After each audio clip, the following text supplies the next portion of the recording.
Good morning बच्चों। सो हम लोग रेगुलर क्लासेस में अपने टॉपिक बायोलॉजिकल क्लासिफिकेशन की तरफ आगे बढ़ रहे हैं और हम लोग पढ़ चुके हैं बेटा 5 किंगडम क्लासिफिकेशन के अंडर में मोनेरा, और अब हम लोग पढ़ रहे हैं प्रोटिस्टा के बारे में। तो इसके पिछली वाली क्लासेस में हम लोगों ने प्रोटिस्टा क्या होते हैं उनके बारे में जानने की कोशिश की थी कि कैसे प्रोटिस्टा जो है उन्हें हम लोग refugee of the plant kingdom मानते हैं, या रिफ्यूजी ऑफ द 5 किंगडम, या किसी भी 5 किंगडम में रिफ्यूजी की तरह मानते हैं। उनमें यूनिसेलुलर यूकैरियोटिक लोग हैं, ठीक है।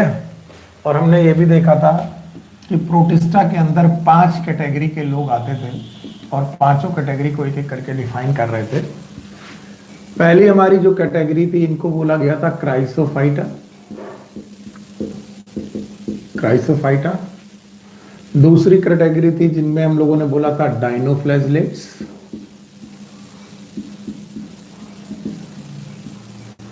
तीसरी कैटेगरी थी जिसको हम लोगों ने बोला था यूग्लिनॉइड्स। चौथी कैटेगरी थी जिनको हम लोगों ने बोला था स्लाइम मोल्ड्स, और 5वीं कैटेगरी थी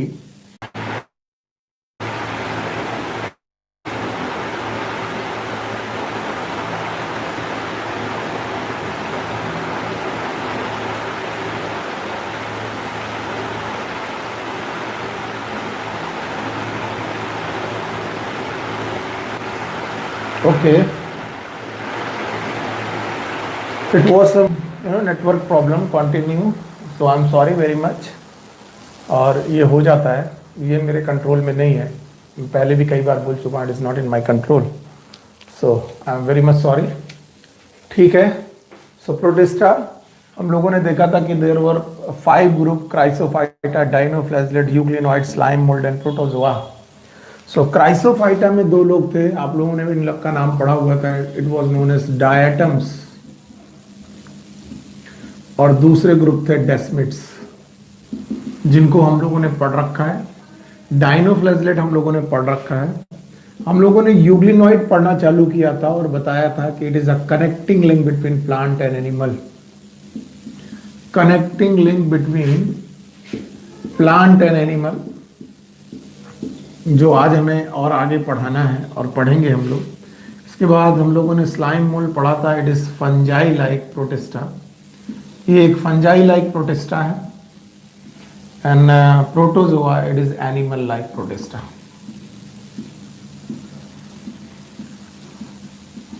सो ये हमारा टॉपिक है बायोलॉजिकल क्लासिफिकेशन का। मुझे कई बार आपको ये समझाना पड़ेगा, बायोलॉजिकल क्लासिफिकेशन का ही हमारा टॉपिक है।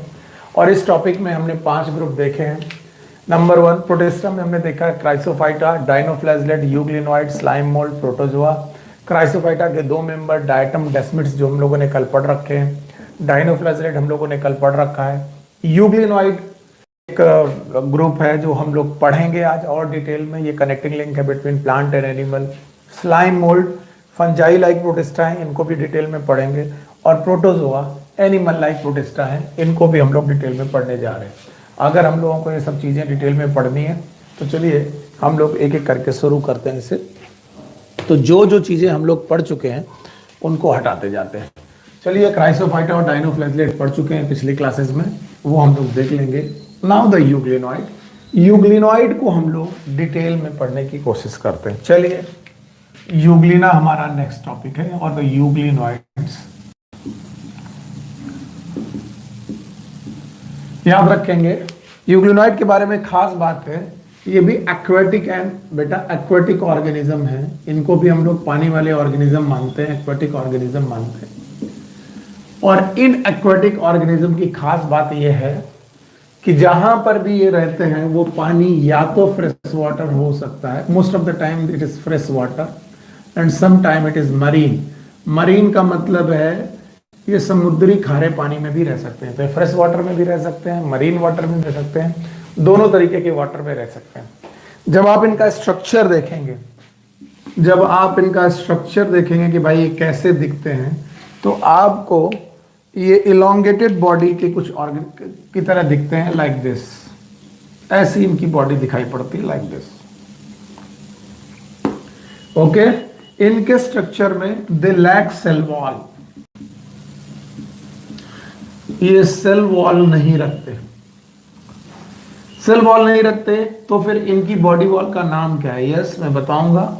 इनकी बॉडी वॉल जो होती है वो फ्लेक्सिबल बॉडी वॉल होती है। They have the flexible body wall, और इनकी फ्लेक्सिबल बॉडी वॉल को हम लोग पैलिकल के नाम से जानते हैं। ये याद रहे, इस शब्द को याद रखिएगा।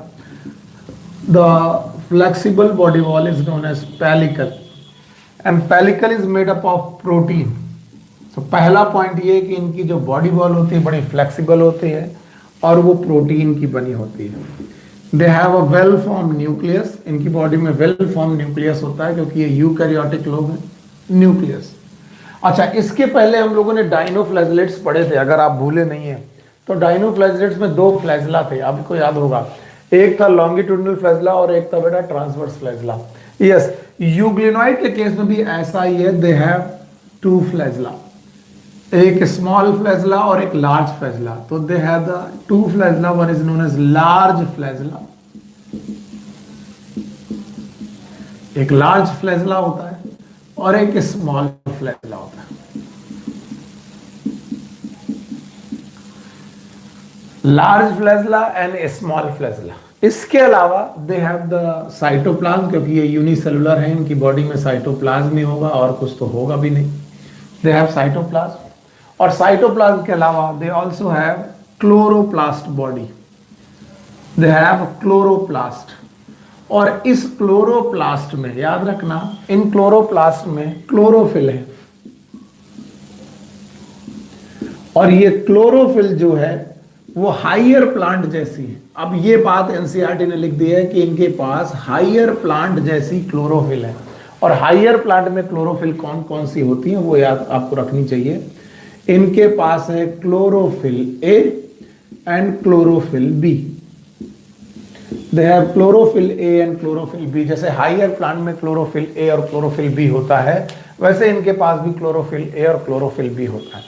और अगर क्लोरोफिल है भाई, तो याद रखना दे कैन परफॉर्म फोटोसिंथेसिस, और अगर ये फोटोसिंथेसिस परफॉर्म कर सकते हैं तो प्रकाश संश्लेषण करने के लिए जो कर सकता है, that have the plant like character.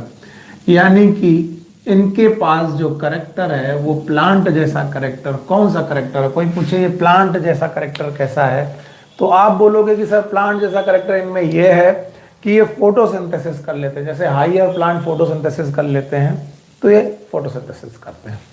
One thing more, कि जब भी सनलाइट होगी, तो पहली बात तो मैं प्लस का साइन लगा रहा हूं कि अगर सनलाइट हुई दे परफॉर्म फोटोसिंथेसिस, ये फोटोसिंथेसिस करेंगे। But in absence of sunlight, sunlight की अब्सेंस में क्या करेंगे? मान लीजिए ऐसी जगह पर हैं जहां पर सनलाइट नहीं पहुंच रही, तो भगवान ने इनको दो फ्लैजला दिए, एक लार्ज फ्लैजला और एक स्मॉल फ्लैजला। लार्ज फ्लैजला इन्हें लोकोमोशन के काम आता है, मैं पहले से बता चुका हूं। दो फ्लैजला थे, एक लार्ज फ्लैजला इनको लोकोमोशन के काम आता है, और इनका जो स्मॉलर फ्लैजला और लार्जर फ्लैजला दोनों हैं, ये मिलकर के फूड कैप्चर में काम आता है। फूड कैप्चर यानी ये खाने को पकड़ते हैं। अब आपका दिमाग घूम गया होगा कि सर जब ये फोटोसिंथेसिस कर लेते हैं तो ये तो अपना खाना खुद बना लेते हैं, तो इन्हें फूड पकड़ने की जरूरत नहीं है। बस यही खास बात है कि ये फोटोसिंथेसिस कर लेते हैं प्लांट की तरह। इसके अलावा ये फूड कैप्चर करते हैं, और फूड कैप्चर करके ये प्रिडेशन वाला तरीका अपनाते हैं। प्रिडेशन का मतलब होता है शिकार करना, किसी भी प्राणी का शिकार करके उसे खा जाते हैं। और अगर ये प्रिडेशन कर लेते हैं, शिकार कर लेते हैं, याद रखना, तो ये 5 स्टेप करेंगे। Number 1 is known as ingestion. Ingestion का मतलब है खाने को निगलना, इंजेशन। इसके बाद ये करेंगे डाइजेशन। डाइजेशन का मतलब है खाने को पचाना। अब आपने आपको देखिए इंजेशन, डाइजेशन। इसके बाद ये करेंगे एब्जॉर्प्शन। एसिमिलेशन, खाने को अपनी बॉडी में एसिमिलेट करना, और इसके अलावा इजेशन, खाने को बॉडी के बाहर फेंक देना। तो 5 स्टेप हो गए, ingestion, digestion, absorption, assimilation and egestion. और इस तरीके का फूड टेकअप कहलाता है होलोजोइक। ये शब्द मत भूलिएगा, होलोजोइक न्यूट्रिशन। होलो मतलब टोटल, जोइक मतलब एनिमल। तो याद रखना, holozoic nutrition total animal like होता है। तो इनके पास एनिमल लाइक बेटा कुछ कैरेक्टर होते हैं। तो अभी मैंने हटाया नहीं है। They have some character which is plant like and also they have some character which is animal like. यानी इनके पास कुछ प्लांट के कैरेक्टर होते हैं, कुछ एनिमल के कैरेक्टर होते हैं। एंड दैट्स वाई यूग्लिना और यूग्लिनॉइड, यूग्लिना इनका मेंबर है, it is a connecting link between plant and animal. और इसीलिए हम लोग पढ़ते हैं कि यूग्लिना एक कनेक्टिंग लिंक है between plants and animals. Plants और एनिमल के बीच में ये एक कनेक्टिंग लिंक है, और यही बार बार मैं कल से पढ़ा रहा हूं। तो अब आप देखते जाइए और बताइए कि यूग्लिनॉइड्स को हम लोग कैसे डिफाइन करेंगे। पहला पॉइंट था जो आपके सामने मैंने रखा कि ये एक एक्वाटिक प्राणी है। एक्वाटिक मतलब पानी में रहने प्राणी है, और एक्वाटिक प्राणी 2 जगह पर रह सकते हैं, फ्रेश वाटर में भी और मरीन वाटर में भी। फ्रेश वाटर और मरीन वाटर दोनों जगह पर रहने के बाद फिर इनकी बॉडी का स्ट्रक्चर देखा गया। बॉडी का स्ट्रक्चर में तुमने देखा इनके पास जो सेल वॉल है वो एब्सेंट है, सेल वॉल नहीं है। तो सेल वॉल नहीं है तो दे लैक सेल वॉल। उसकी जगह पर क्या है, फ्लेक्सिबल बॉडी वॉल है। सेल वॉल की जगह पर फ्लेक्सिबल बॉडी वॉल है। उस फ्लेक्सिबल बॉडी वॉल का नाम पेलिकल है, और ये पेलिकल प्रेजेंट बनी हुई है बेटा प्रोटीन से। प्रोटीन से बनी होने की वजह से ये फ्लेक्सिबल है, और बड़ी जरूरी है फ्लेक्सिबल। अगर रिजिड सेल वॉल होती तो जब ये एनिमल की तरह खाना पकड़ रहे होते तो खाना इनसाइड लेने में बड़ी दिक्कत आती। इसीलिए फ्लेक्सिबल सेल वॉल है, बड़ा काम किया। अंदर देखेंगे तो वेल फॉर्म न्यूक्लियस है। इसके अलावा साइटोप्लाज्म है। बॉडी के अंदर क्लोरोप्लास्ट है। क्लोरोप्लास्ट में क्लोरोफिल हैं, जैसे हाइयर प्लांट की क्लोरोफिल हो वैसी क्लोरोफिल है, chlorophyll A and chlorophyll B. और अगर क्लोरोफिल है, याद रखना वो फोटोसिंथेसिस, प्रकाश संश्लेषण प्रक्रिया करेंगे, और फोटोसिंथेसिस करेंगे तो अपना खाना खुद बनाएंगे, और अपना खाना खुद बनाने लगे तो वो प्लांट जैसी एक्टिविटी शो करेंगे। ओके, इसके अलावा इनके पास 2 फ्लैजला हैं, एक लार्जर फ्लैजला और एक स्मॉलर फ्लैजला। लार्जर फ्लैजला इनके लोकोमोशन के काम आएगा, और स्मॉलर फ्लैजला और लार्जर फ्लैजला दोनों मिलकर के फूड कैप्चर के काम आएंगे। और फूड कैप्चर करते वक्त इंजेशन, डाइजेशन, एब्जॉर्प्शन, एसिमिलेशन और इजेशन करेंगे। यानी टोटल एनिमल लाइक बेटा न्यूट्रिशन करेंगे, जैसे एनिमल न्यूट्रिशन करते हैं। और इस तरीके से हम बोलेंगे इनका ये कैरेक्टर एनिमल लाइक है। और अगर ये एनिमल लाइक कैरेक्टर शो करते हैं तो इनके पास दोनों कैरेक्टर हो गए, some character are plant like and some character are animal like. So Euglena के मेंबर हम लोग कहेंगे they are the connecting link between the plant and animals. Thank you very much. And now Protista का अगला member है slime mould. तो ये हमारा अगला मेंबर है प्रोटिस्टा का जो हमें पढ़ना चाहिए, स्लाइम मोल्ड। सबसे पहले मोल्ड का मतलब क्या होता है ये आप समझ लें। Mould is always use like fungi.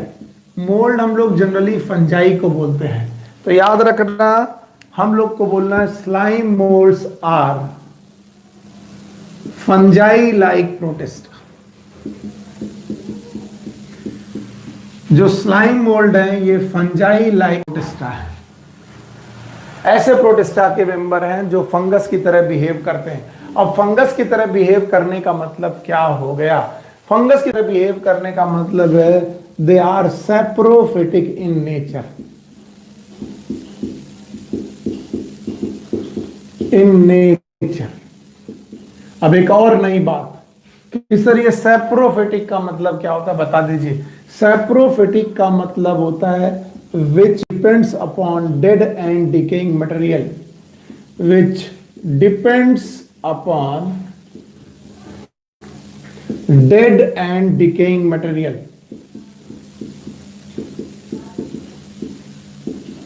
ऐसे मेंबर जो डेड और डिकेइंग मटेरियल के ऊपर डिपेंड रहते हैं या उसी के ऊपर ग्रो करते हैं, याद रखना they are non chlorophyllous. Slime mould का मतलब है इनमें क्लोरोफिल नहीं होगी, क्लोरोफिल होती तो ये एल्गी जैसे होते। They are non chlorophyllous, they depend upon dead and decaying material. तो आपको पहले इनका हैबिट एंड हैबिटेट समझना चाहिए। जब भी कोई पूछे कि स्लाइम मोल्ड कहां पर मिलेंगे और कैसे मिलेंगे, तो आप उन्हें बताइए कि हैबिट एंड हैबिटेट में वो कहां मिलेंगे। They grow upon dead and decaying body, कोई सड़ी गली बॉडी पर ग्रो करते हैं, which have large organic content.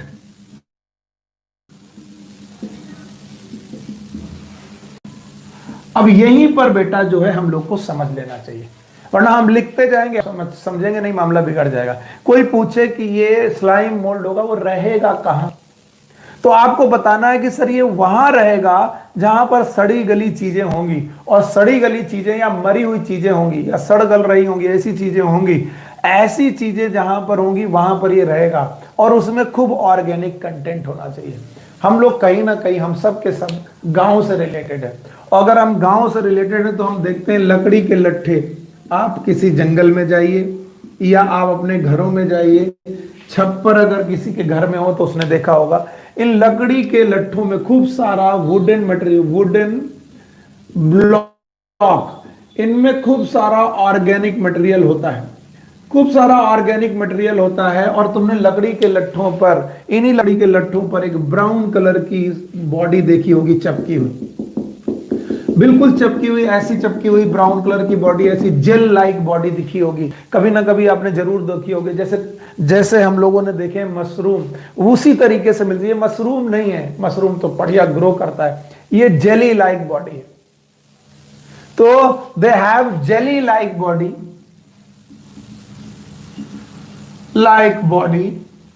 growing upon organic material। ये ऑर्गेनिक मटेरियल के ऊपर ग्रो करती रहती है। याद रखना, इस जेली लाइक बॉडी में there is no cell wall,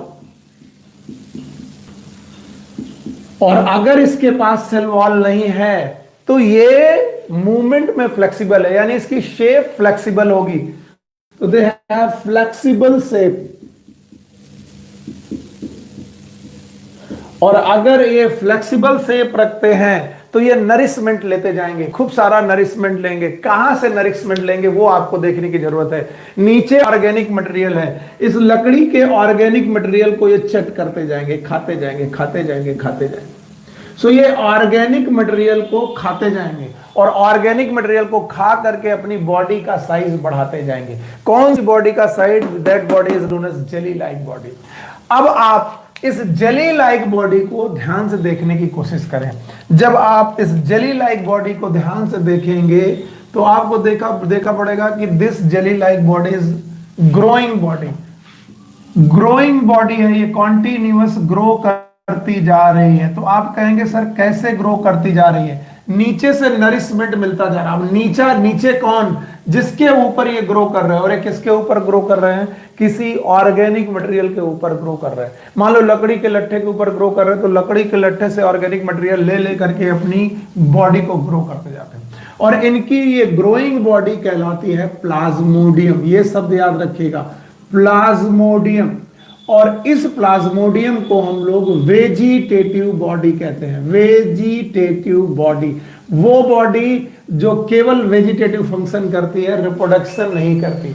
the body which perform only vegetative function, not perform, it never perform reproduction. ऐसी बॉडी जो केवल अपनी ग्रोथ बढ़ाती जाए, वेजिटेटिव फंक्शन करती जाए, ऐसी बॉडी को हम लोग प्लाज्मोडियम बोलते हैं। याद रखना, इनमें सेल वॉल दिखाई नहीं पड़ती बहुत ज्यादा, और इसलिए एवर ग्रोइंग बॉडी होती है, नॉन क्लोरोफिलस होती है। इस बॉडी को हम लोग प्लाज्मोडियम बोलते हैं। अब ध्यान सुनिए, ये जहां रहते हैं उस हैबिटेट में होना चाहिए मॉइस्चर। ये मॉइस्ट प्लेसेस में रहते हैं, they live upon the moist places. Shady places, छायादार जगह पर रहते हैं, धूप में नहीं रहते, मॉइस्ट वाली प्लेस पे रहते हैं, ऐसी जगह पर जहां पर पानी होगा ऐसी प्लेस पे रहेंगे। मॉइस्ट और शेडी प्लेस में रहने की वजह से ये लोग हर उस जगह पर रहेंगे जहां पर पानी थोड़ा ज्यादा होगा, ऑर्गेनिक मटेरियल ज्यादा होगा और छायादार होगा। आजकल का मौसम, बरसात का मौसम इनके लिए बहुत बढ़िया है ग्रो करने के लिए। क्यों? क्योंकि बरसात के मौसम में मॉइस्चर की कमी नहीं, एनवायरनमेंट में खूब सारा मॉइस्चर है, चारों तरफ मॉइस्चर ही मॉइस्चर है। सैडी प्लेसेस में लकड़ियों के ऊपर, लकड़ी के लट्ठों के ऊपर ये धीरे धीरे जेली लाइक ग्रो करते हैं, इनमें जेली लाइक बॉडी होती है, धीरे धीरे ग्रो करती है। लेकिन हमें मालूम है बारिश एक ना एक दिन खत्म होगी, और बारिश जब खत्म होगी तब इनका अनफेवरेबल समय आएगा, यानी खूब धूप आ जाए, खूब सारी बारिश खत्म हो जाए, खूब सारी धूप आ जाए, या फिर बेटा मॉइस्चर खत्म होने लगे, तब अनफेवरेबल कंडीशन आएगी। तो बिफोर अनफेवरेबल कंडीशन, अब ध्यान समझिएगा, मैं यहां बना रहा हूं जो बुक में नहीं बना, मैं यहां लिख दे रहा हूं, before unfavourable condition. Unfavourable condition आने के पहले दे डेवलप फ्रूटिंग बॉडी।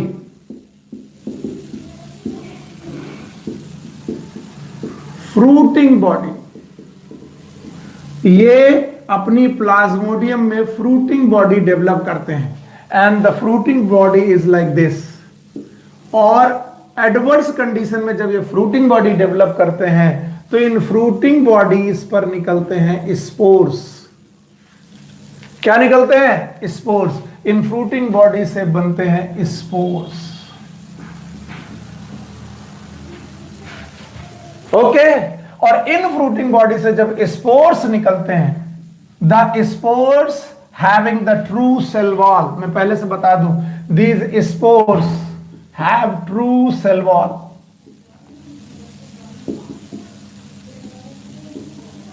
अब आप किसी भी स्पोर के बारे में सोचिए, उसकी हार्ड बॉडी है, हार्ड एंड रिजिड बॉडी है, अंदर न्यूक्लियस है एंड साइटोप्लाज्म है, and this have the true cell wall. ये क्वेश्चन कई बार पूछा गया है कि इनकी प्लाज्मोडियम बॉडी में ट्रू सेल वॉल नहीं है, लेकिन इनसे बनने वाला जो बेटा स्पोर है that have true cell wall. और ये ट्रू सेल वॉल वाला जो स्पोर है बेटा, ये हवा में उड़ता है, एयर करंट में उड़ता है, ये एयर करंट में उड़ जाता है। एयर करंट, गर्मियों में या धूप में ये एयर करंट में उड़ता है। और जब ये एयर करंट में उड़ता है तो यहां से हजारों स्पोर उड़ते हैं, सोचो बहुत हजारों स्पोर उड़ रहे हैं, और ये हजारों स्पोर उड़ करके जमीन पर गिरते हैं। कुछ स्पोर बेटा जमीन पर गिरते हैं जहां ऑर्गेनिक मटेरियल ना हो, वो मर जाएंगे, खराब हो जाएंगे। लेकिन कुछ स्पोर्स लकड़ी के लट्ठों में या ऑर्गेनिक मटेरियल में गिरते हैं जाकर, और वही स्पोर ये अपनी सेल वॉल को तोड़ करके अपनी क्रीपिंग बॉडी बनाते हैं, और क्रीपिंग बॉडी को बड़ा करते जाते हैं। जैसे जैसे नरिशमेंट मिलता जाएगा अपनी बॉडी को बड़ा करते जाएंगे। कभी कभी सेवरल फीट, कई फीट की बॉडी बना लेते हैं, एंड देन फिर से इसी बॉडी का नाम होगा प्लाज्मोडियम। देखिए, अब आप फिर कहेंगे कि सर ये प्लाज्मोडियम कहां से आई, तो आपको सीखना पड़ेगा। स्पोर्स किसी वुडन लॉग पे गिरे, स्पोर ने अपनी सेल वॉल तोड़ी, नरिशमेंट लेना चालू किया, अपनी बॉडी का साइज बढ़ाया, बॉडी का नाम प्लाज्मोडियम है। बॉडी बढ़ती गई, खाना खाती गई, बॉडी बढ़ती गई, खाना खाती गई। खाना कहां से खाती गई? क्योंकि वो वुडन लॉग पे है। वुडन लॉग कैसा है? ऑर्गेनिक। अपना साइज बढ़ाती गई, साइज बढ़ते बढ़ते एडवर्स कंडीशन आई, एडवर्स कंडीशन में उसने फ्रूटिंग बॉडी डेवलप की, फ्रूटिंग बॉडी में फिर से क्या बने? स्पोर्स, स्पोर्स फिर से हवा में उड़े। तो एडवर्स कंडीशन में, अनफेवरेबल कंडीशन में गायब हो जाते हैं, लकड़ियों से गायब। जिस लकड़ी में थे उस लकड़ी से गायब हो गए। आपने देखा कि बरसात में एक जेली लाइक स्ट्रक्चर था, वो लकड़ी के लट्ठे पे था, लेकिन जैसे गर्मियां आई देखा गया अनफेवरेबल कंडीशन में वो तो गायब है। लेकिन जब तुमने देखा कि वापस बरसात आई तो फिर कुछ लकड़ियों के लट्ठों में जेली लाइक आ गए। तो कहां से आ गए? ये गर्मियों भर हवा में उड़ते रहे और कहीं पड़े रहे, और जब फेवरेबल कंडीशन आई इन्होंने अपनी सेल वॉल तोड़ी, hard and registered cell wall ने अपनी सेल वॉल तोड़ी, और फिर से ऑर्गेनिक मटेरियल लेना चालू किया, और फिर से अपना साइज बढ़ाना चालू किया, और बढ़ती हुई साइज ने फिर से अपनी बॉडी को बढ़ाया, और बॉडी अपनी बढ़ा करके फिर से बॉडी का नाम रखा प्लाज्मोडियम, और प्लाज्मोडियम फिर से ग्रो करने लगी। So this is the slime mould. ये फंजाई की तरह ग्रो कर रहे हैं, और आपको याद रखना पड़ेगा इनके एग्जाम्पल्स में से अगर कोई पूछे कि भाई स्लाइम मोल्ड का एग्जाम्पल क्या है, तो एग्जाम्पल इसका होता है फाइसेरम। अच्छा, एक बात और मैं देख रहा हूं पिछले कई दिनों से, कई बार मैं ये चीज नोट करता हूं कि आप लोग क्लास को लाइव सेशन के दौरान अटेंड नहीं करना चाहते, तो फिर मैं लाइव सेशन करूं क्यों? One thing. दूसरा, ये पढ़ाई कोई इंटरटेनमेंट की चीज नहीं, मैं पहले से बोल दूं। इसमें काफी मेहनत करनी पड़ती, मगजमारी करनी पड़ती, सोचना पड़ता है। ये केवल मेरा ही जिम्मेदारी नहीं कि मैं आपको समझाऊं, आपकी जिम्मेदारी भी है कि आप देखें और समझें कि क्या चल रहा है। आप लोग आते हैं, आप लोग जाते हैं, आप लाइव सेशन में आते हैं फिर गायब हो जाते हैं, आते हैं गायब हो जाते हैं, इससे कोई फर्क नहीं पड़ता। फिर आप कहेंगे आपको टॉपिक समझ में नहीं आ रहा। खैर, हम टीचर्स हैं, हम कर भी क्या सकते हैं, हमारा काम है पढ़ाना, और वही हम कर रहे हैं। तो फिर से समझ लो, हमारा चौथा मेंबर है स्लाइम मोल्ड। मैंने आपको पहले से बोला, मोल्ड का मतलब ही होता है फंजाई, तो इनकी बॉडी फंजाई लाइक होती है, और फंजाई लाइक बॉडी वो होती है जो डेड एंड डिकेइंग मटेरियल पे ग्रो करे। डेड मतलब सड़ी गली चीजों पर ग्रो करे, और हमेशा स्लाइम मोल्ड सड़ी गली चीजों पे ग्रो करते हैं। अगर बोर्ड में कुछ ना हो और बिना बोर्ड में कुछ हुए आप समझ पाए कि लाइफ साइकिल क्या थी, तो आपको स्लाइम मोल्ड को आ गया। सोचिए, कहीं से एक स्पोर आ रहा है, सोच के देखिए, कहीं से स्पोर आया, पता नहीं कहां से आया, लाएंगे हम लोग, फिर देखेंगे साइकिल में कहां से लाएंगे। कहीं से एक स्पोर आया, स्पोर लकड़ी के लट्ठे पे गिरा, let's suppose it is a wooden lock, इस वुडन लॉक पर गिरा, स्पोर ने अपनी सेल वॉल खत्म कर दी। सेल वॉल खत्म करने के बाद वो इस पे अटैच हो गया लाइक दिस, और इसने नरिशमेंट लेना चालू किया। कहां से लेना चालू किया? लकड़ी के लट्ठे से, और अपना साइज बढ़ाता गया। इस बॉडी का नाम है प्लाज्मोडियम। क्या नाम है? प्लाज्मोडियम। इस बॉडी का नाम है प्लाज्मोडियम। एडवर्स कंडीशन, प्लाज्मोडियम किस कंडीशन में ग्रो करेगी? फेवरेबल कंडीशन क्या है? मॉइस्चर हो, सैडी प्लेसेस हो, इनमें ग्रो करेगी। और ग्रो करते करते अचानक एक दिन अनफेवरेबल कंडीशन आया, धूप आई, मॉइस्चर कम हो गया। अब इसमें डेवलप हुई फ्रूटिंग बॉडी। क्या डेवलप हुई? Fruiting body. और इन फ्रूटिंग बॉडी से निकले स्पोर्स, स्पोर फिर से हवा में आए, हवा में आने के बाद फिर किसी ऑर्गेनिक मटेरियल में पड़े। And this should be the life cycle of the slime mould और फाइसेरम। बस इनमें क्वेश्चन कहां से बनेगा? क्वेश्चन बनेगा कि इनकी वेजिटेटिव बॉडी का नाम क्या था। आपको मालूम होना चाहिए इनकी वेजिटेटिव बॉडी का नाम। यस, क्या था इनकी वेजिटेटिव बॉडी का नाम? इनकी वेजिटेटिव बॉडी का नाम था प्लाज्मोडियम। प्लाज्मोडियम दोबारा भी हमको पढ़ने को मिलेगा, वो कब मिलेगा वो मैं देखता हूं। Now the next and the fifth is protozoa. ये पांचवा प्रोटिस्टा है। प्रोटो का मतलब होता है प्रिमिटिव, जोआ का मतलब होता है एनिमल्स,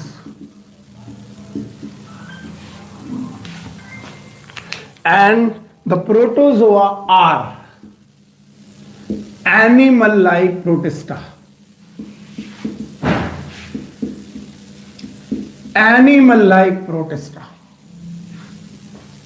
तो अगर कोई पूछे व्हाट इज प्रोटोजोआ, तो मैं बोलता हूं protozoa are animal like protista. They are the unicellular animal, unicellular animals. ये वो एनिमल्स हैं जो यूनिसेलुलर हैं, एक कोशिकीय हैं। अगर एक कोशिकीय हैं तो इनके पास भी एक ही सेल है। They have single cell. मैं पहले से बता दूं मॉर्फोलॉजी इनकी। They have single cells, single cell है इनके पास। और अगर इनके पास सिंगल सेल है और ये एनिमल लाइक हैं, अगर एनिमल लाइक हैं, so they lack cell wall. एक खूबी है कि animal always lack cell wall in their cell. Animal lack cell wall in their cells. इनकी सेल्स में सेल वॉल की कमी होगी। इसके अलावा आपको याद रखना पड़ेगा ये यूकैरियोटिक एनिमल हैं, और अगर ये यूकैरियोटिक एनिमल हैं, इसका मतलब इनके पास वेल फॉर्म न्यूक्लियस होगा। They will have the well form nucleus. अच्छा न्यूक्लियस होगा, और उस अच्छे न्यूक्लियस से मेरा मतलब है कि न्यूक्लियस के चारों तरफ न्यूक्लियर मेम्ब्रेन होगी। और इसके अलावा they may have locomotory organelles, locomotory organelles, इनकी बॉडी में लोकोमोटरी ऑर्गेनल्स होंगे, जैसे कि इनकी बॉडी में हो सकते हैं फ्लैजला, जैसे कि इनकी बॉडी में हो सकते हैं सीलिया, जैसे कि इनकी बॉडी में हो सकते हैं स्यूडोपोडिया एटसेट्रा। बहुत सारी चीजें हो सकती हैं इनकी बॉडी में, अलग अलग तरीके, अलग अलग समय पर अलग अलग चीजें हो सकती हैं, ये आपको याद रखना पड़ेगा। तो प्रोटिस्टा के अंदर जो प्रोटोजोआ आते हैं, they are the animal like, अपनी बॉडी से, they are the animal like protista. और याद रखना प्रोटोजोआ का मतलब ही होता है प्रिमिटिव एनिमल, और प्रिमिटिव एनिमल में हम लोग बोल सकते हैं they are unicellular animal. Unicellular animal वो होते हैं जो यूकैरियोटिक होते हैं, यूनिसेलुलर एनिमल यूकैरियोटिक हैं। इसके बाद हमने बोला जब इनका स्ट्रक्चर देखो तो इनके पास एक सेल होगी और उस एक सेल में वेल फॉर्म न्यूक्लियस होगा।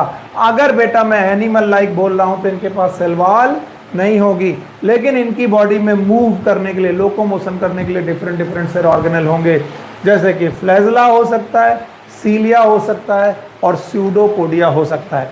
इनके बारे में बहुत सारी डिटेल तो एनसीईआरटी ने नहीं शेयर की है, लेकिन जितना शेयर किया है मैं उतना पढ़ाने जा रहा हूं। समझिएगा उन्होंने क्या क्या शेयर किया है, मैं वो पढ़ाने जा रहा हूं। ओके, याद रखना प्रोटोजोआ आर क्लासिफाइड, प्रोटोजोआ का क्लासिफिकेशन किया गया है और क्लासिफाई करके क्या पढ़ाया गया जरा वो भी देखो। तो क्लासिफिकेशन ऑफ प्रोटोजोआ,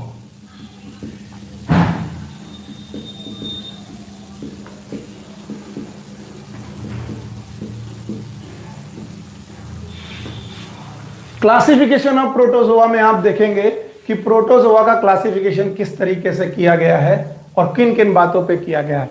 याद रखना प्रोटोजोआ आर क्लासिफाइड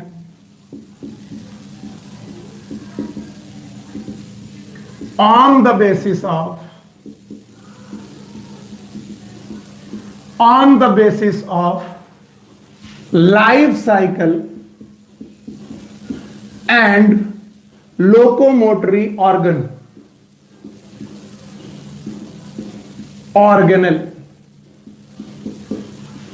प्रोटोजोआ को लाइफ साइकिल और लोकोमोटरी ऑर्गेनल की बेसिस पर क्लासिफाई किया गया है, आप ये चीज मत भूलें।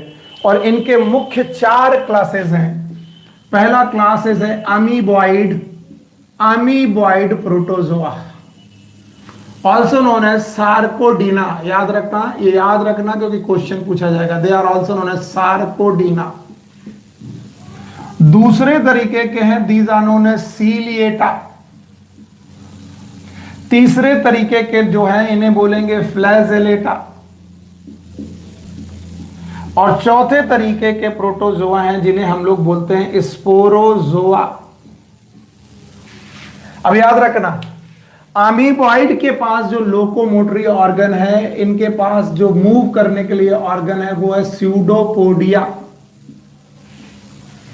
सीलिएटा के पास जो लोकोमोटरी ऑर्गन है वो है सीलिया। मैंने पहले से बोल दिया है इनको लोकोमोटरी ऑर्गेनल्स की बेसिस पे क्लासिफाई किया गया। जिनके पास स्यूडोपोडिया है उन्हें अमीबॉइड कहा गया, जिनके पास सीलिया है लोकोमोशन के लिए उन्हें बोला गया सीलिएटा, जिनके पास फ्लैजला है लोकोमोशन के लिए फ्लैजला उन्हें बोला गया फ्लैजलेट्स और द फ्लैजलेटास। फ्लैजलेट्स इन्हें बोलते हैं फ्लैजलेट्स। और sporozoa they have no locomotory organ, इनके पास लोकोमोटरी ऑर्गन ही नहीं है। अब आप देख लें हम लोगों ने अपने प्रोटोजोआ को 4 भागों में 4 जगह पर क्लासिफाई किया and these are known as amoeboid, ciliata, flagellates और द फ्लैजलेटा, और याद रखना स्पोरोजोआ। जिनके पास अमीबा जैसा स्यूडोपोडिया जैसा बेटा है उन्हें बोला गया अमीबॉइड, जिनके पास सीलिया है उन्हें बोला गया सीलिएटा, जिनके पास फ्लैजला है उन्हें बोला गया फ्लैजलेटा, और जिनके पास लोकोमोटरी ऑर्गेनल ही नहीं है उनको बोला गया स्पोरोजोआ। अब एक एक करके इन चारों लोगों को समझने की कोशिश करते हैं। याद रखना प्रोटोजोआ में एक एक करके सबको समझने की कोशिश करते हैं। सबसे पहले आया अमीबॉइड। सेल वॉल तो पहले से नहीं है किसी के पास, हम याद रखेंगे ये जो अमीबॉइड लोग होते हैं they have well form nucleus, इनके पास अच्छा खासा न्यूक्लियस होता है। दे हैव साइटोप्लाज्म, इनकी बॉडी में साइटोप्लाज्म होता है। और याद रखना लोकोमोशन के लिए स्यूडोपोडिया पाए जाते हैं। स्यूडोपोडिया का मतलब है छद्म पैर, फॉल्स फीट। स्यूडो मतलब फॉल्स, पोडिया मतलब feet. They have the false feet. अब इन्हें फॉल्स फीट क्यों बोलते हैं? क्योंकि ये फीट बनते और बिगड़ते रहते हैं। ये अमीबा जैसे आगे बढ़ेगा ये फीट बनेगा, फिर ये बिगड़ जाएगा, दूसरा फीट बनेगा। तो इनकी बॉडी में फीट्स बनते और बिगड़ते रहते हैं। जो पैर बनते और बिगड़ते रहते हैं उनका कोई स्थायी स्ट्रक्चर नहीं है, वो बनते और बिगड़ने रहने की वजह से इन्हें हम लोग बोलते हैं सूडोपोडिया। याद रखना अमीबॉइड के एग्जाम्पल में दो एग्जाम्पल बहुत इंपॉर्टेंट हैं। एक नॉर्मल अमीबा, जो आप लोगों ने सुना होगा, अमीबा नाम का एक प्राणी होता है, ये यूनिसेलुलर है। दूसरा है एंट अमीबा, एंट अमीबा हिस्टोलिटिका। और याद रखना एंट अमीबा हिस्टोलिटिका से काफी बार क्वेश्चन पूछा है। हिस्टो मतलब टिश्यू, लिटिका मतलब तोड़ने वाला। ये एक ऐसा अमीबा है जो हमारी बॉडी में इंटेस्टाइनल टिश्यू को रप्चर करता है, और रप्चर करने की वजह से ब्लड निकलता है, और ये ब्लड पॉटी के साथ बाहर आता है पेचिस के रूप में।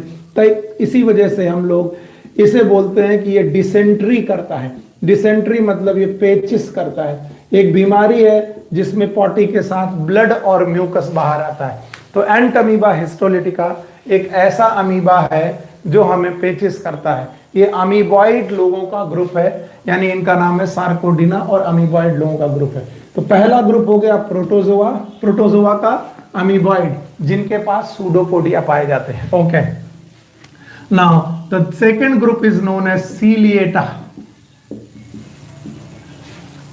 सीलिएटा, याद रखना सीलिएटा के बारे में बोला जाता है they have cilia as a locomotory organ. याद रखना they are slipper like animals, slipper like animalcules. बोलते हैं जैसे हमारी चप्पलें होती हैं, ठीक उस तरीके का एनिमल है ये, आपको याद रखना पड़ेगा। स्लीपर लाइक एनिमल है, और आपको याद रखना पड़ेगा अगर आप लोग ये याद रखते हैं कि स्लीपर लाइक एनिमल है, तो आपको ये भी याद रखना पड़ेगा कि इनकी पूरी बॉडी में छोटे छोटे सीलिया लाइक स्ट्रक्चर होते हैं।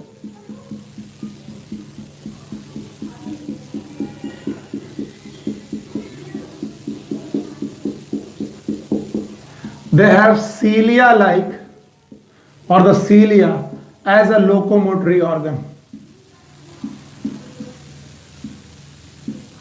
एक बार क्वेश्चन पूछा गया है, इनके पास दो न्यूक्लियस होते हैं, एक लार्जर न्यूक्लियस और एक smaller nucleus. Larger nucleus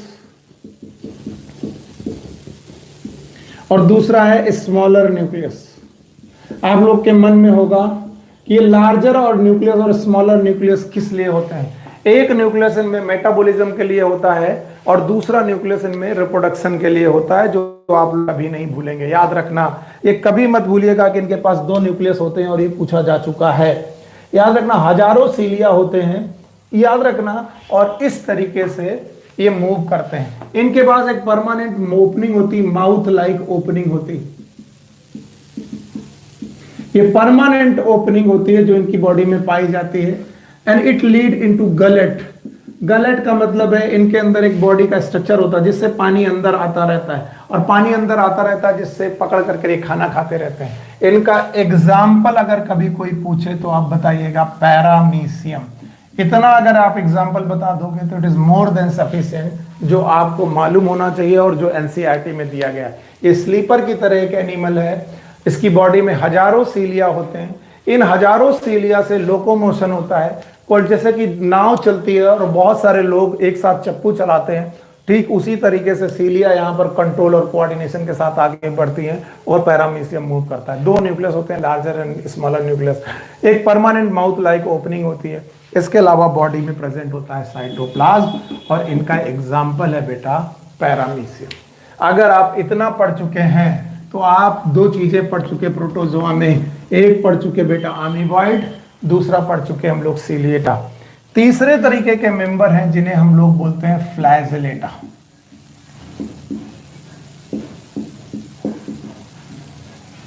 Flagellata are the animals which have flagella as a locomotory organ.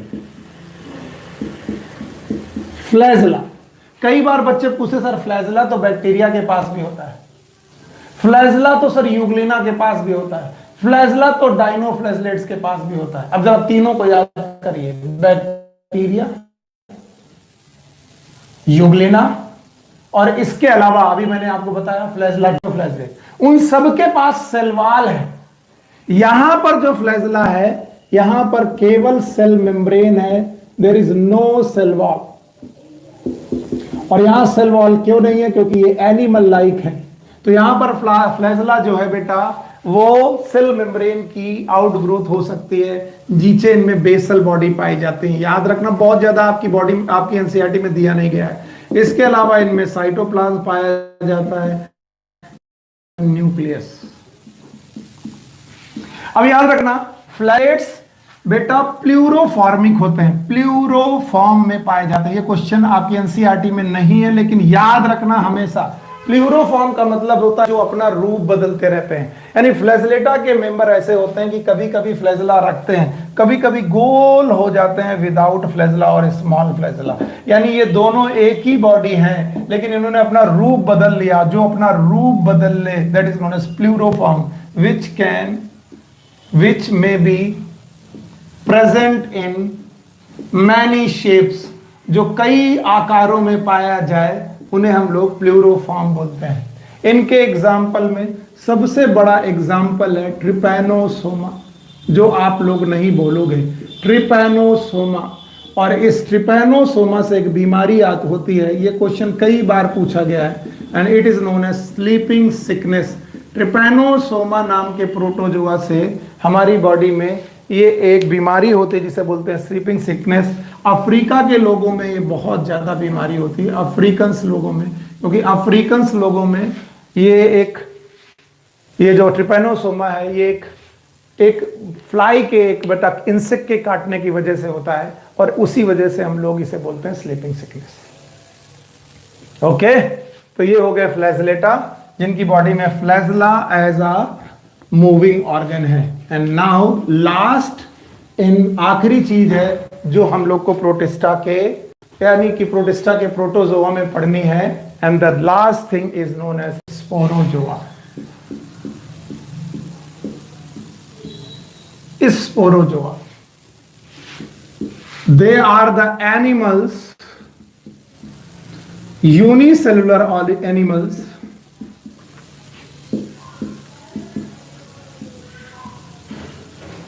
all of them are endoparasite। इनमें सबके सब मेंबर एंडोपैरासाइट हैं, यानी इस मेंबर के जितने लोग भी हैं वो सब एंडोपैरासाइट हैं, यानी वो किसी के बॉडी के अंदर रहते हैं। अगर बॉडी के अंदर ये रह रहा है, मान लो कोई भी बेटा प्रोटोजोआ मेरी बॉडी के अंदर रह रहा, तो बताइए उसे मूव करने की जरूरत है कि नहीं है? नहीं है। और अगर मूव करने की जरूरत नहीं है तो याद रखना इनके पास लोकोमोटरी ऑर्गन नहीं होते, दे लैक लोकोमोटरी ऑर्गन। इनकी बॉडी में लोकोमोटरी ऑर्गेनेल नहीं होते। और एक और बात याद रखना, ये सब के सब बेटा एंडोपैरासाइट होने के साथ साथ इनकी लाइफ साइकिल में एक इवेंट होता है, और इस इवेंट को बोलते हैं स्पोरोगोनी। ये भूलिएगा मत। इस स्पोरोगोनी के दौरान they produce spore like structure, spore like structure, वो स्पोर लाइक स्ट्रक्चर प्रोड्यूस करते हैं, and that's why they are known as sporozoa. इसी वजह से इन्हें हम लोग बोलते हैं स्पोरोजोआ। भूलिएगा मत, इनके सारे के सारे मेंबर जो हैं बेटा वो यूनिसेलुलर हैं, एनिमल लाइक हैं, they all of them are endoparasite, सब के सब एंडोपैरासाइट हैं, लोकोमोटरी ऑर्गेनेल नहीं होते। और याद रखना इनकी लाइफ साइकिल में स्पोरोगोनी होती है। इनमें से एक का नाम है बेटा प्लाज्मोडियम। अभी आप कहेंगे सर प्लाज्मोडियम तो हमने अभी एक बॉडी का नाम पढ़ा था। आप मुझसे कहेंगे सर अभी तो आपने प्लाज्मोडियम मुझे किसी बॉडी का नाम बताया था, क्या आपको याद है वो किसकी बॉडी थी? वो बॉडी थी स्लाइम मोल्ड की, लेकिन यहां पर ऑर्गेनिज्म का नाम है प्लाज्मोडियम। फिर से ध्यान से सुन लो, वहां पर स्लाइम मोल्ड की बॉडी थी, उसका नाम था प्लाज्मोडियम। यहां पर पूरे ऑर्गेनिज्म का नाम ही प्लाज्मोडियम है, और यही वो प्लाज्मोडियम है जो हमें मच्छर के काटने पर मलेरिया करता है। मलेरिया नाम की बीमारी सुनी होगी, तो मलेरिया नाम की बीमारी जो हमें होती है वो प्लाज्मोडियम नाम के प्रोटोजोआ से होती है, और ये प्रोटोजोआ स्पोरोजोआ का मेंबर है। अगर आपको नहीं समझ में आ रहा है तो फिर से सोचो कि स्पोरोजोआ के मेंबर में सारे लोग एंडोपैरासाइट हैं। ये जो प्लाज्मोडियम है ये हमारी आरबीसी में रहने वाला बेटा, आरबीसी हमारी रेड ब्लड सेल में रहने वाला एक ऑर्गेनिज्म, एक प्रोटोजोआ है, और हमारी आरबीसी के अंदर रह करके हमें एक बीमारी करता है, मलेरिया। कई बच्चे इतना कंफ्यूज हो जाते हैं कि सर एक एक बात बताओ कि ये सर मलेरिया मच्छर के काटने से होता है कि प्लाज्मोडियम से होता है। तब मुझे लगता है कि आप सही से समझे नहीं। मच्छर जब हमें काटता है तो वो हमारी बॉडी में खुद तो घुसता नहीं है, वो तो काट के निकल जाता है, पर वो हमारी बॉडी में क्या छोड़ देता है? प्लाज्मोडियम। और यही प्लाज्मोडियम हमारी आरबीसी में घुस करके हीमोजॉइन ग्रेन्यूल बनाता है जो हमें मलेरिया करता है। तो मच्छर के काटने से मलेरिया होता है, नो डाउट, लेकिन मच्छर मलेरिया नहीं काज करता। जब काट देता है तो हमारी बॉडी में क्या छोड़ देता है? प्लाज्मोडियम, और इससे हमें मलेरिया हो जाता है। इस तरीके से बेटा हमारे पास एक चौथा क्लास था जिसको हम लोगों ने बोला स्पोरोजोआ। अगर इसका एक चार्ट बनाओगे तो आपको रिवाइज करने में आसानी होगी, और जितने भी कंफ्यूजन हो रहे, जितने लोग भी कंफ्यूज हो रहे हैं वो एक बार में सीख पाएंगे। चलिए, मैंने प्रोटिस्टा यहां पर लिखा और प्रोटिस्टा के 5 मेंबर यहां लिखे। अगर ये चार्ट आपको समझ में आ जाएगा तो बेटा आप बहुत खुश रहेंगे और आप कभी भी इसको रट्टा नहीं मारेंगे। पहला मेंबर था क्राइसोफाइटा, ठीक है। दूसरा मेंबर था डाइनोफ्लैजलेट्स, डाइनोफ्लैजलेट। तीसरा मेंबर था यूग्लिनॉइड।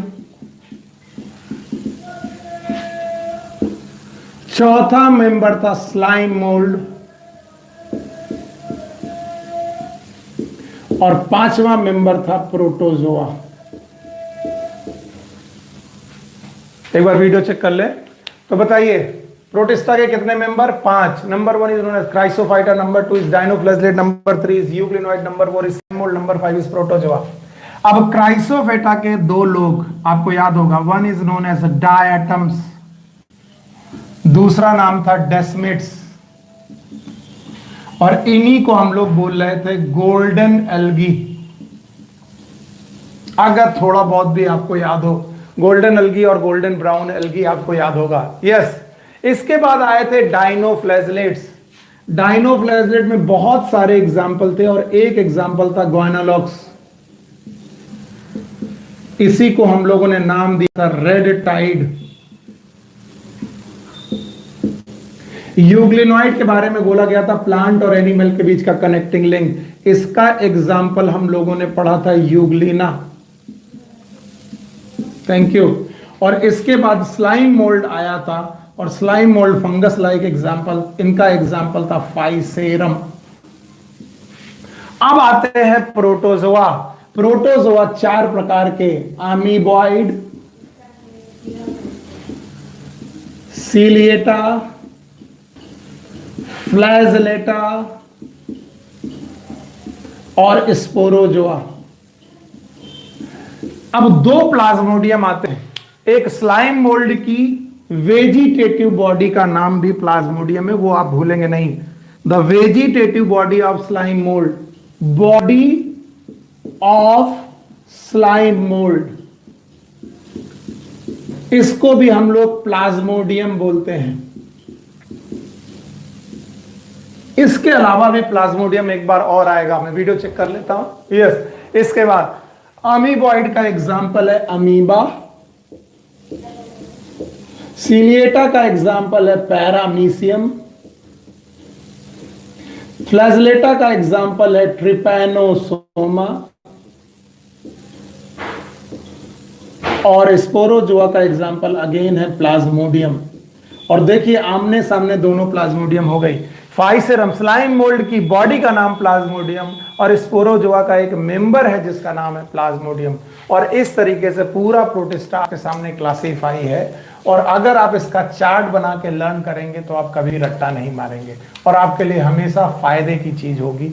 इस तरीके से मैं ये मान लेता हूं कि प्रोटिस्टा आपने कंप्लीट कर लिया। अच्छा, रही बात, कई बात मुझसे बच्चों के मैसेज भी आते हैं, जिनमें से प्रतिभा जी उनका मैसेज आया मेरे पास कि सर आप एनसीईआरटी रीड कर दिया कीजिए जब कभी कोई भी टॉपिक कंप्लीट हुआ करेगा। मैं कहता हूं कि बेटा आप एनसीईआरटी पढ़िए, कुछ आप भी काम करिए। अगर आप प्रोटिस्टा की एक एक लाइन पढ़ लीजिए, एक एक लाइन पढ़ने पर हर मेंबर की एक एक लाइन पढ़ लीजिए, ये आपका होमवर्क होता है। ये मेरा क्लास वर्क है और एनसीईआरटी आपका होमवर्क है। और उसके बाद एनसीईआरटी की कोई लाइन नहीं समझ में आती तो उस एनसीईआरटी की लाइन का एक स्क्रीनशॉट, एक फोटो खींचिए, फोटो क्लिक करिए और वो स्क्रीनशॉट खींचने के बाद अंडरलाइन करके बता दीजिए कि सर ये लाइन समझ में नहीं आ रही है। और इस नंबर पर 9319055284 पर, इस नंबर पर आप मुझे व्हाट्सएप कर दीजिए जब तक कि ऑनलाइन क्लासेस चल रही। उन एनसीईआरटी की लाइन का मतलब भी मैं आपको समझा दूंगा।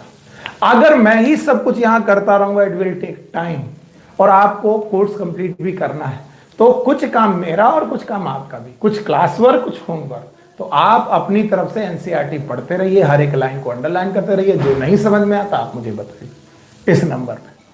ओके, तब तक के लिए take care, good luck, bye bye.